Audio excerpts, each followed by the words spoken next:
Gurudev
काफी दिन से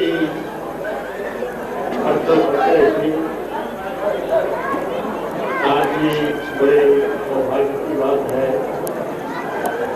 कि जिस बच्चे को हमें सुनाया था उसके गाँव में गए थे, उनके बेटी भी हम है। आज मैं उसके बच्चे को इस रूपक को देख रहा हूँ। ये बड़े ऊंचे पद पर है और आसपास के सभी लोगों ने उनका पूरा मान सम्मान किया। इतना आगाध स्वागत जिस समय से हम राजभवन में प्रवेश हुए अभी से सारे बाजार को मालिक किया गया। हमारे सामने बैंड में विविध प्रकार की ध्वनियां निकलती रही। हर समाज के अंदर कई बच्चे नृत्य कला का प्रदर्शन करते रहे। मैं अपने मन के लिए सोचता रहा ये कितनी उमंग है, कितने ऊंचे भाव है जिनको लेकर के इन सब केंद्रीय भाव थे। श्री रामचंद्र प्रभु जी जिनका स्वरूप तुम सब सामने देख रहे हो, मेरे गुरुदेव जी हैं और मैं बहुत छोटी उम्र से उनके पवित्र चरणारविंद में आ गया। मेरा विचार है जिस समय की मेरी उम्र 16 साल की होगी, पूरी ठीक याद नहीं है। उसके बाद उनके जिन भी चमत्कारिक घटनाएं सामने आती रही। योग दीक्षा लेने के बाद मैं श्री वृंदावन चला गया था। जी के पत्र मेरे पास मौजूद है। वृंदावन के अंदर जाने पर जो उनकी कृपा का अनुभव किया वो बहुत बड़ा था, बड़ा विचित्र था। समय आया श्री प्रभु जी ने मुझे दीक्षा अधिकार दिया, लोगों को दीक्षा देने का। मैं इंतजार करता रहा। हमारे कुल भाई और आश्रम में रहते थे, अमृतसर के रहने वाले थे कि चंदीलाल के अंदर वो ताकत नहीं है, ये काम उनसे हो सकता है। ये शक्ति प्रभु ने वृंदावन दे दी थी, तुम दीक्षा दे सकते हो। चंदीलाल नहीं, इसलिए तुम्हारे द्वारा ये कार्य हो रहा है। आज्ञा शिरोधारी करके श्री प्रभु जी की मौजूदगी में मैंने दीक्षा दी। और भी कई प्रकार शिकार के आते हैं। हमारे बड़े गुरु भाई योगीराज श्री प्रसाद जी महाराज एक बार हरिद्वार हल्की पौड़ियों में स्नान कर रहे थे, जी भी स्नान कर रहे थे और कुछ लोग उनके साथ स्नान कर रहे थे। इसी व्यक्ति ने समाई गांव के लोग देखे नहाते हुए, उसने देख कर कहा, प्रभु जी ये आपके बच्चे मालूम पड़ते हैं। मुरुखान जी ने कहा, प्रभु जी ये आपके बच्चे हैं और जिस समय गांव का जिक्र किया करते हैं ये उसी गांव के हैं।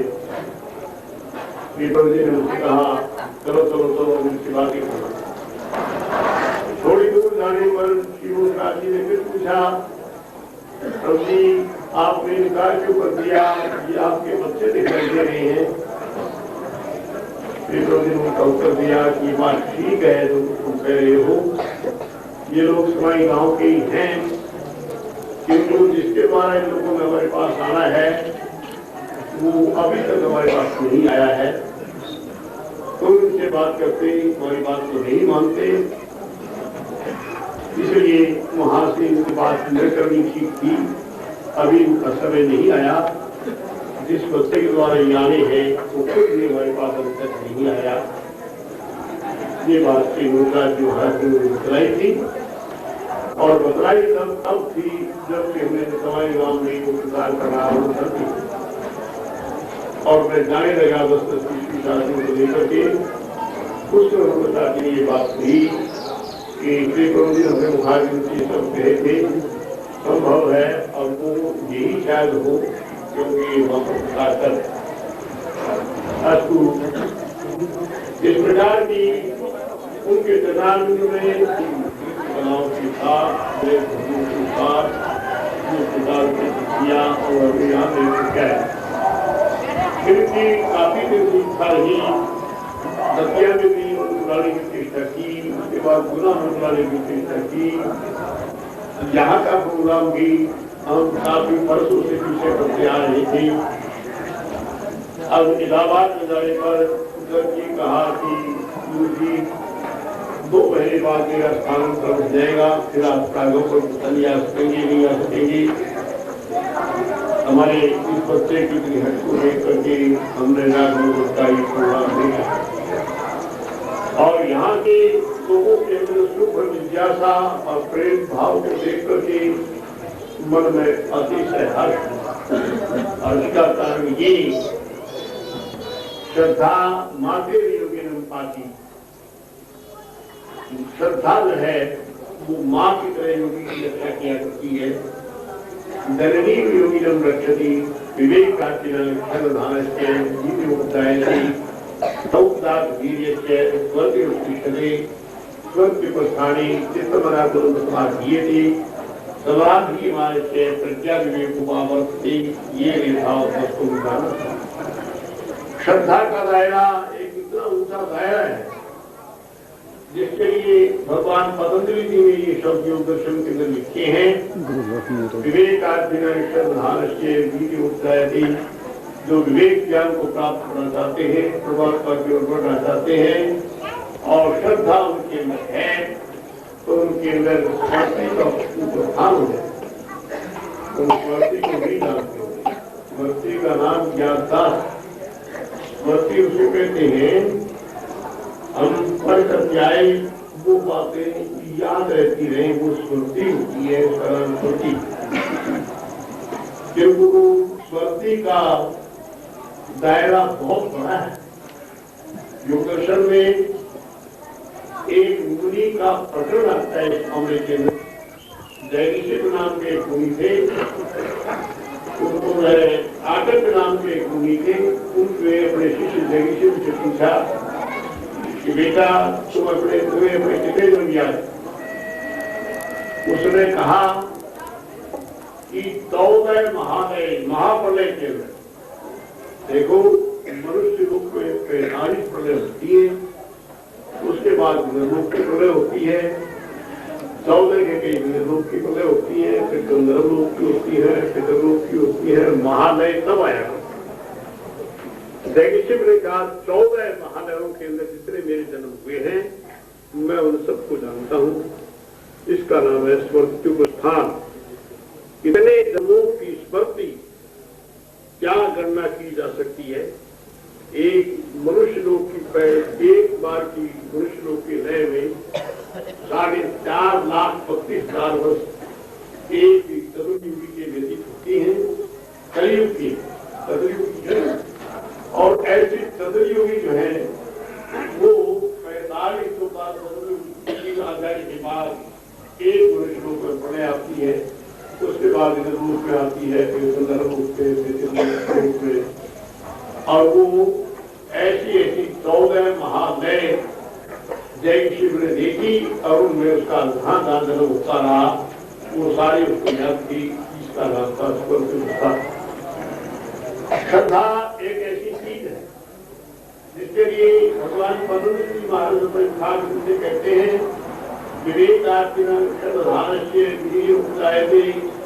जिन व्यक्तियों के श्रद्धा है और विवेक ज्ञान को प्राप्त करना चाहते हैं उनको दृढ़ता उनके मन में पैदा होती है जिसके अंदर इस प्रकार की दृढ़ता आ जाती है उसको स्मृति आ जाती है।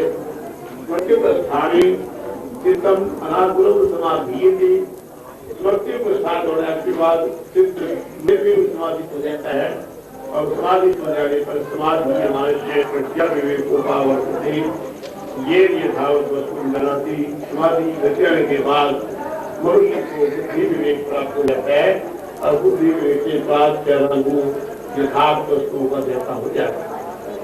तो मैंने रात होकर में आकर के हमारे इस बच्चे का पुरुषार्थ तो इतना बड़ा भाई था, उसके साथ साथ यहाँ के लोगों के अंदर कितनी श्रद्धा और प्रेम दिखाई दिया, उसके अंदर मैंने अपने आप को सुन लिया। ये अधिकारी है योग मार्ग के, जब तक श्रद्धा नहीं होती तब तक मनुष्य किसी मार्ग का अधिकारी नहीं हो सकता। गीता के अंदर भगवान कृष्ण अपने उदाहरण से कहते हैं, तीन वस्तु मनुष्य के साथ सहाय होती है। श्रद्धावान लभते ज्ञानम, यदि श्रद्धा है तो ज्ञान को पा लेता है। और उसके बाद दूसरा दर्जा उसका है तत्पर है, जो लगातार लगा रहे अभ्यास करता है। और तीसरा दर्जा है संयत इंद्रिय, जो अपने इंद्रियों को नियंत्रण रख लेता है, कंट्रोल कर देता है, वो इस बारे में आगे बढ़ सकता है, बढ़ जा सकता है। देखो थोड़े दिन पहले आर्य समाज का प्रचार यहाँ पढ़ा, महर्षि दयानंद जी ने काफी जागृति पैदा की, ब्रह्मचर्य आश्रम के नियम लिखे। आज संसार के अंदर वो जमाना ही नहीं है जहाँ ब्रह्मचर्य दिखाई दे। यदि ब्रह्मचारी एक भी हो जाए अच्छी प्रकार की और उसके अंदर श्रद्धा हो और तत्परता से लगा रहे तो वो संयत इंद्रिय व्यक्ति सब कुछ पा जाया करता है। तो खैर ये जमाने का प्रभाव है। उस ब्रह्मचर्य आश्रम को प्राप्त करने के लिए तो प्रधान कारण माता होती है, माता के पेट में बच्चे की रक्षा होती है, उसको अच्छी अच्छी उपनिषद गीता वगैरह सुनाई जाती है, किंतु उसके अतिरिक्त आजकल का जमाना है, उसमें सिनेमे दिखाए जाते हैं, नाचना सिखाया जाता है, सिंगर सिखाया जाता है, रसिकता की बातें सिखाई जाती है। तो जिसमें ब्रह्मचर्य का जीवन आने का टाइम होता है उसमें तो वो खाली है। मैं ऐसे कितने ही अपने बच्चों को जानता हूँ जो स्पष्ट रूप में शादी से इनकार कर दिया। उनके घर के कहने लगी शादी मेरी की सिफारिश की, गुरु जी आप किसी प्रकार इसको बनाओ, इसकी शादी कराओ।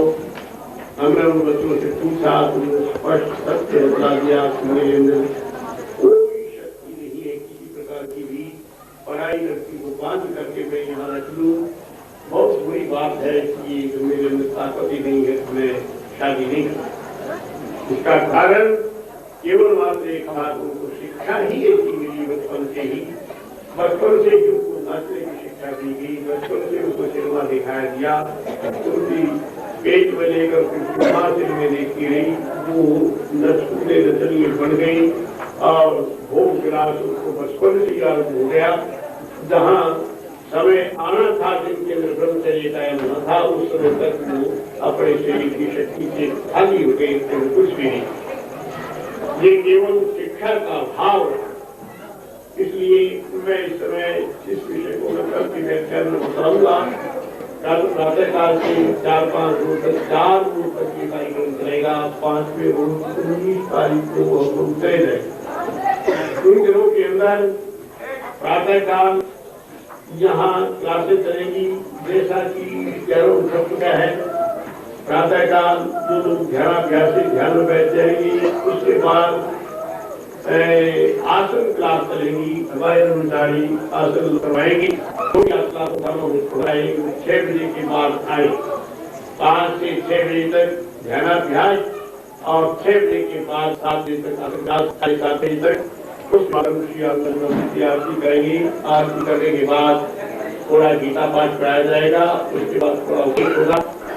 उसके बाद में एक नियम और चलेगा, वो ये जिन लोगों को किसी भी प्रकार की बीमारी होगी उनका इलाज हम योग साधनों के द्वारा करेंगे। जिनको एकदम भीड़ भाड़ की न उन्हें एक आदमी आकर के अपनी बीमारी के विषय में पूछता रहे, हम बताते रहेंगे। तुम्हारा ये ब्रह्मचारी बैठा है, ये चिट्ठियां लिख करके देता रहेगा। उसके साथ 4-5 हमारे ब्रह्मचारी साधु खड़े मिल जाएंगे। जो लोग योग साधन बाकायदा करेंगे, ये निश्चित है जितने भी अवसर हमें जारी होता है इस समय हम ज्यादा नहीं कह सकते।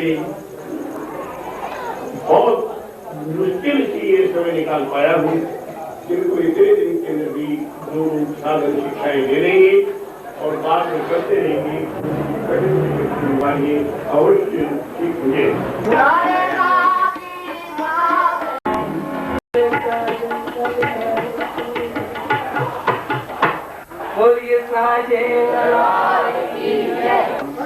कितना दुर्लभ है, कितना कठिनता के साथ मनुष्य जन्म मिला करता है और जन्म लेने के बाद भी मनुष्य अपने कर्तव्यों का पालन नहीं करे। हमारा शास्त्रीय सिद्धांत है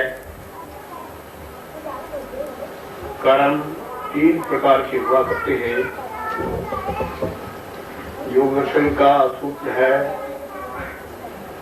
आ कृष्णा आ शुक्ल योगिना त्रिविधमितरेषाम्। सूत्र का अर्थ ये है योगियों के कर्म न पाप के होते न पुण्य के होते और संसार वालों के कर्म इतरेषाम् त्रिविधम। योगियों के पाप के भी नहीं और पुण्य के भी नहीं।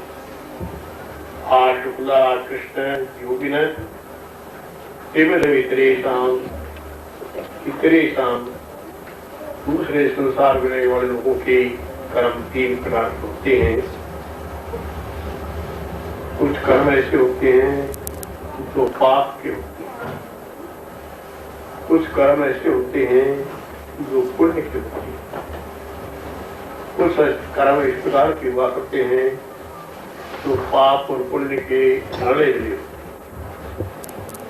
जैसे कोई व्यक्ति बड़ा भारी यज्ञ करता है, पुण्य का कारण है। यज्ञ करते करते उसके मन में किसी का क्रोध पैदा हो जाता है, किसी को मार देता है, पीट देता है, दुख दे देता है, ये पाप का कर्म हो गया। पाप और पुण्य रले हो गए। जिसका यज्ञ पूर्ण हो जाता है, कोई विकार बनन पैदा नहीं होता, काम पैदा नहीं होता, क्रोध पैदा नहीं होता, द्रोह पैदा नहीं होता, वो पुण्य के कर्म। और इसके अतिरिक्त जो मनुष्य संसार के अंदर स्वार्थ बस करके प्रभु जी नेपाल हिमालय के अंदर है ही है। यहाँ पर जो आए थे कार्य निर्माण के आए थे, एकदम 20 शरीर बना करके लोग में योग प्रचार करने के लिए आए और कुछ समय रहे, समय रह करके फिर वो नेपाल को चले। प्रभु जी ने अमृतसर में अपना शरीर छोड़ा। लाहौर का एक लड़का नंदलाल जो बड़ा अच्छा अभ्यासी था, ज्ञानी था, उस समय श्री प्रभु जी दूलीचंद नागपाल की कोठी में अमृतसर में रेलवे पुल के पार ठहरे। रेलवे पुल के पार ठहरे हुए थे। वो नंदलाल ध्यान से उठा मेरे सामने। उसने उठ करके श्री प्रभु जी से प्रार्थना की, प्रभु जी आज तो विचित्र ध्यान की अवस्था रही, मैंने घटना कुछ और ही देखी। कहीं क्या देखी?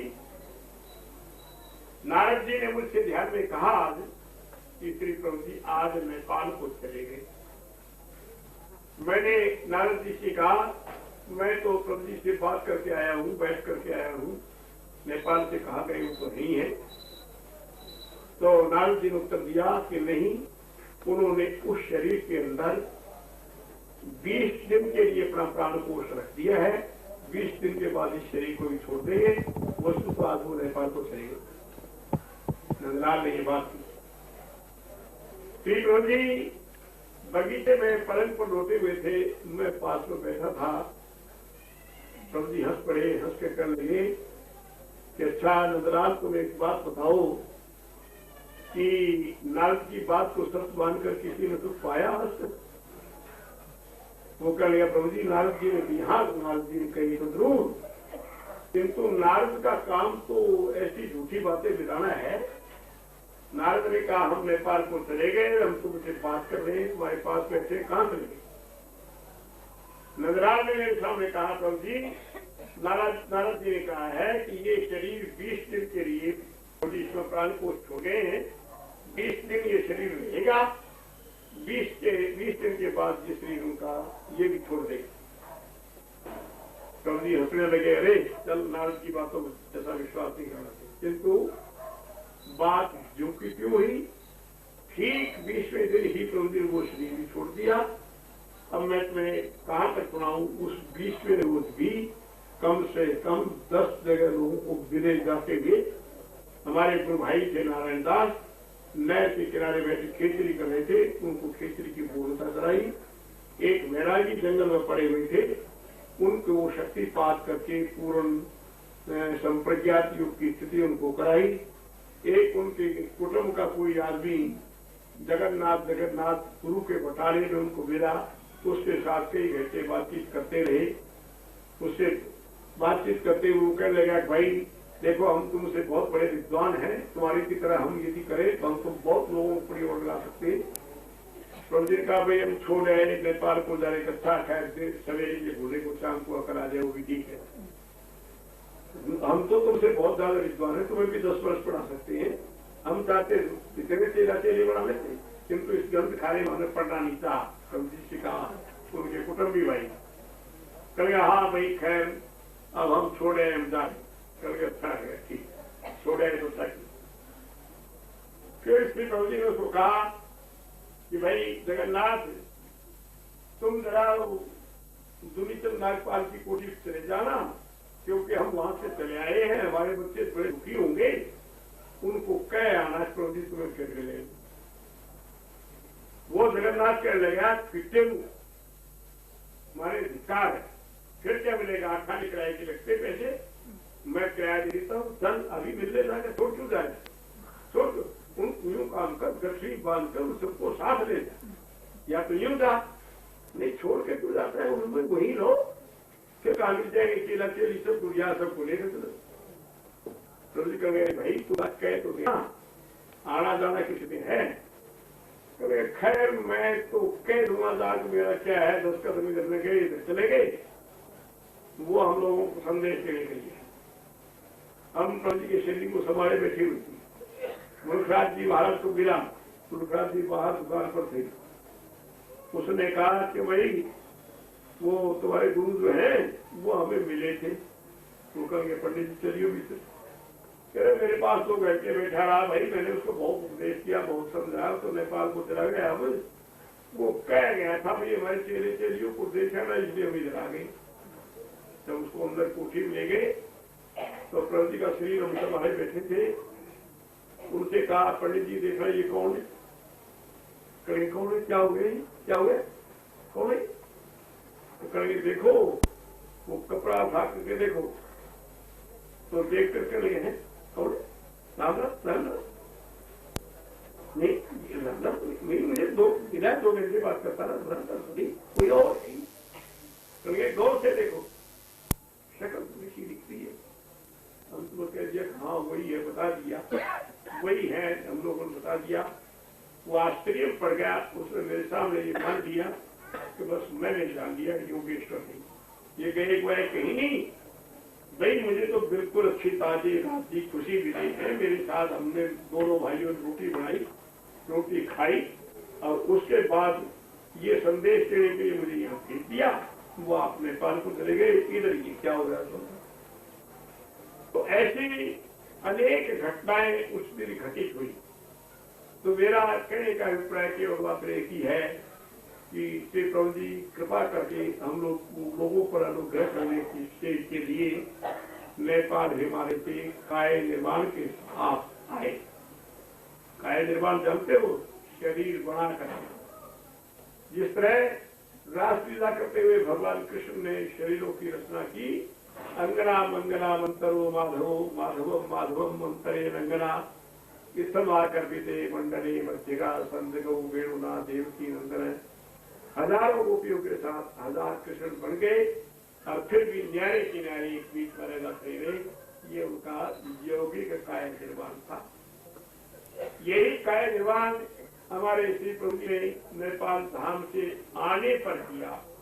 वो निर्माण काय से आए थे, एक रूप से वह स्वादिष्ट है ही है। निर्माण काय से अभी कितने ही अपने भक्तों को जगह जगह पर मिलते हैं, मिले हैं, उन कह कहकर भेजा है। कई तुम्हारे गुरु भाई ऐसे हैं जो आंखों जाकर के नेपाल हिमालय दर्शन किए और उनको प्रभु जी लौटा दिया। तुम याद आए नहीं हो, जाकर तुम अपने साधना कर है।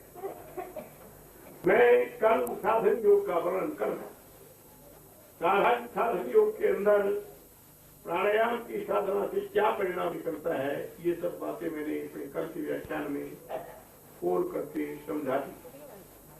उसके बाद प्रत्याहार, धारणा, ध्यान और समाधि ये साधन योग के द्वारा किस प्रकार से प्राप्त होते हैं, विषय तो लंबा है, किंतु आज का ही दिन है। आज मैं जो कुछ यहाँ कह देंगे वो कह देंगे, नहीं तो ये बातें तो लंबे समय में बोलने वाली।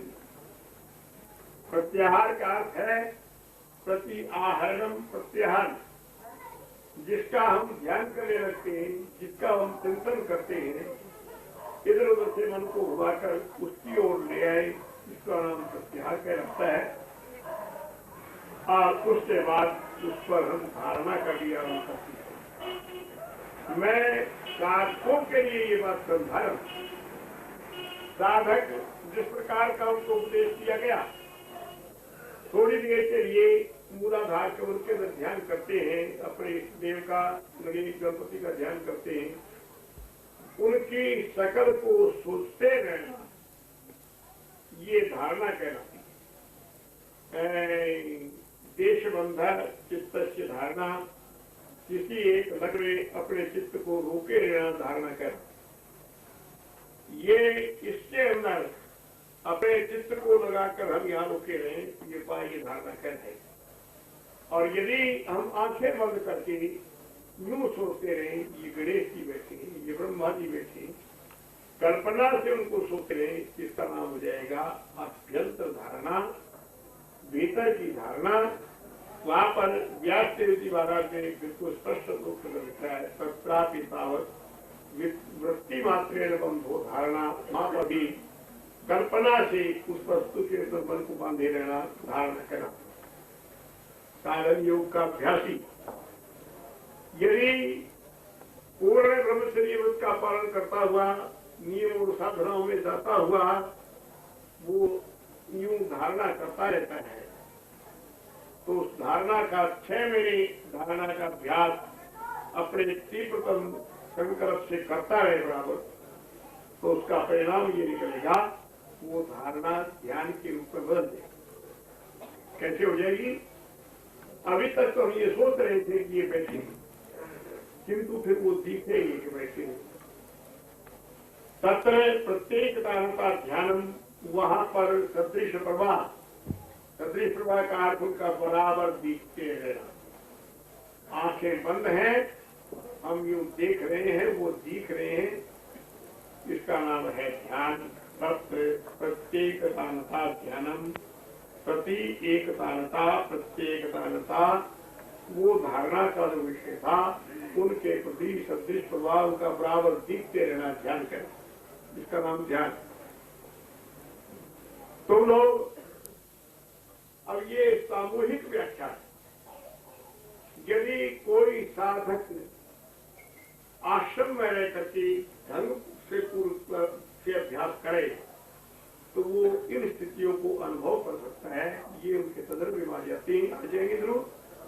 इसका नाम ध्यान।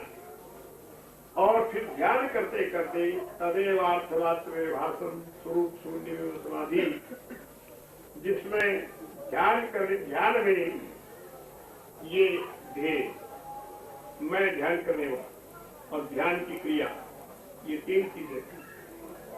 किंतु समाधि के अंदर तदेव अर्थमात्र भाषण स्वरूप शून्य में समाधि, जिसमें वो अर्थमात्र दिखता है, जिसका हम ध्यान करते हैं, वही दिखता है।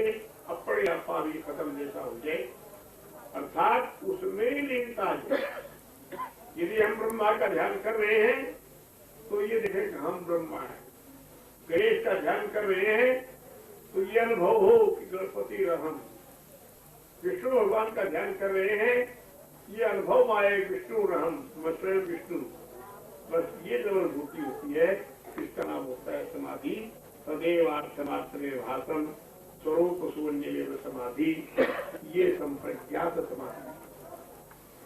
संप्रज्ञात समाधि उसको कहते हैं जिसमें दिखता रहता है, अनुभव होता रहता है, ज्ञान होता रहता है, वो संप्रज्ञात कहलाती है।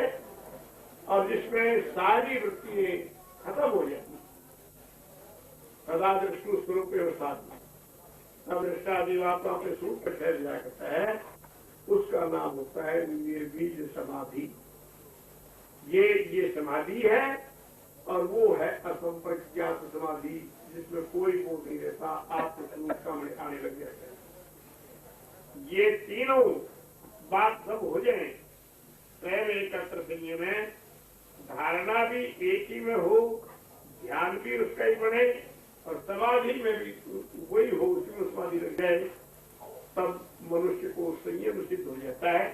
संयम सिद्ध हो जाने के बाद उस संयम को वो योगी जहां भी लगाना चाहता है वही लग जाया करता है, उसमें सफलता गिर जाए। देखो, मैंने थोड़ा सा सूक्ष्म में धारणा ध्यान समाधि संक्षेप रूप में कह, अब मैं कहना क्या चाहता हूं, कल तो हम चले जाएंगे। यद्यपि हम यहाँ का प्रचार कार्यक्रम बहुत थोड़ा रख पाए, भावना तो ऐसी थी किसी जगह योग सिद्धांत समझाने के लिए पहले भगवान की परम प्रभु श्री रामलाल जी महाराज की, योगराज श्री चंद्रमोहन जी महाराज की जय। भाइयों, सब लोगों के लिए भोजन और निवास की व्यवस्था है, बाहर खाइए।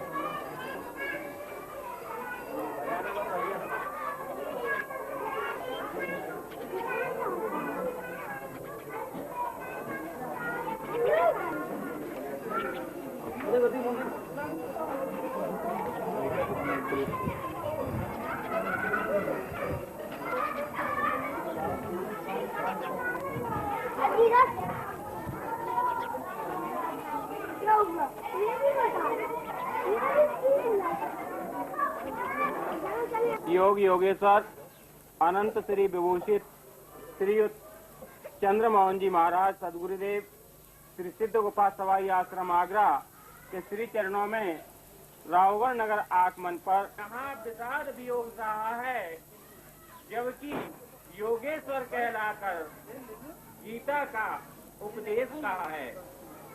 श्री सृष्टि संकेत मात्र है, ओम ब्रह्म का स्व दिग्दर्शन, चंचल मन के साथ भटक कर व्यर्थ रहा है मानव जीवन। द्रवित हुए जो इन भावों से योग साधना लीन हुए हैं, मोह द्रोह से ऊपर उठकर वे प्रताप विहीन हुए हैं। हर मानव का कर्म यही है, योग साधना को अपनाए, नर नारायण मिल जाएंगे, नित्य कर्म व्रत योग जगाए। सत्य यही, साकार यही है, निराकार का सार यही है, दया यही, उपकार यही है, ध्येय धर्म संस्कार यही है। गुरु गरिमा त्रिदेव समन्वय, बिन गुरु कृपा सुख यह जीवन। रूप रंग बिन ज्ञान व्यर्थ है, रूप रंग बिन ज्ञान व्यर्थ है, गुरु पद कृपा सार्थक जीवन। देह गेह पावन होते हैं, देह गेह पावन होते हैं, गुरु ज्ञान का योग बने तब वरद हस्त आशीषित करते, पादार्चन का योग करें तब। आशीषार्थी योग प्रचार मंडल राहुगढ़, स्थान राहुगढ़।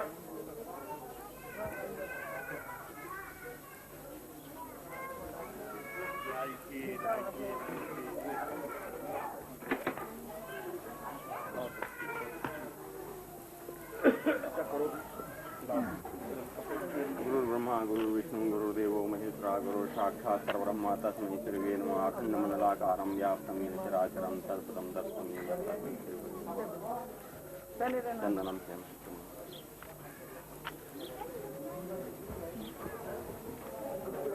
गुड्डी हटना थोड़ा।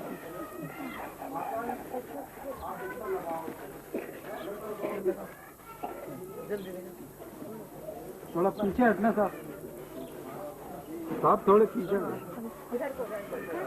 दोनों हाथ में।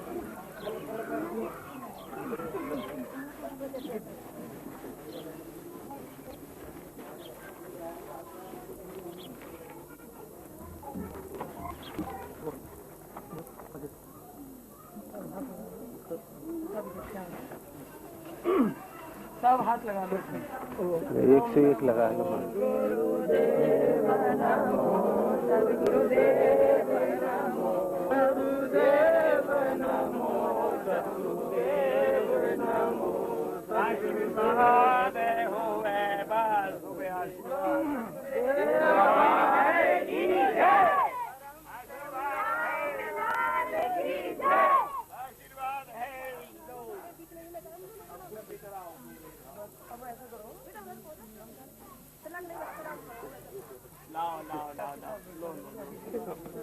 अरे सुनो,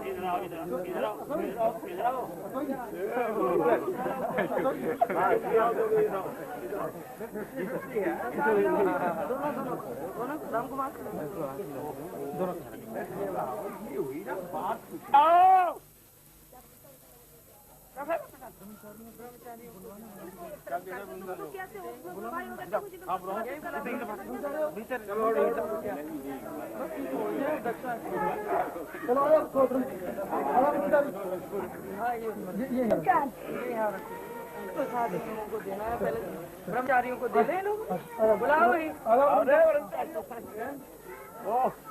अरे देखा देखी क्यों लौटा रहे हो? अरे राजकुमार, आइए ना। ओहो, ये तो ब्रह्मचारी अच्छे भाई, फिर तो ठीक है, ये तो बढ़िया ब्रह्मचारी।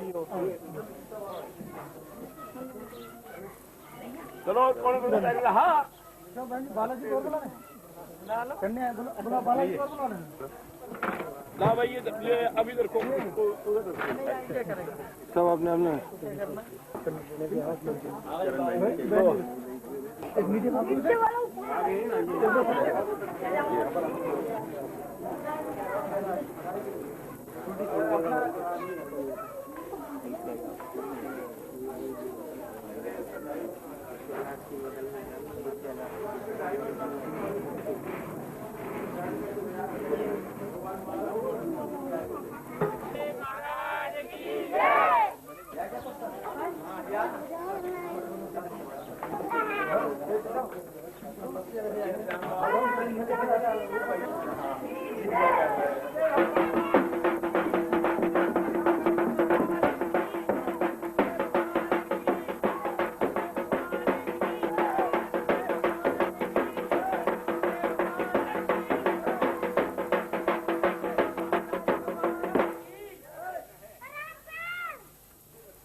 फटक लगाओ, गाड़ी का फटक लगाओ।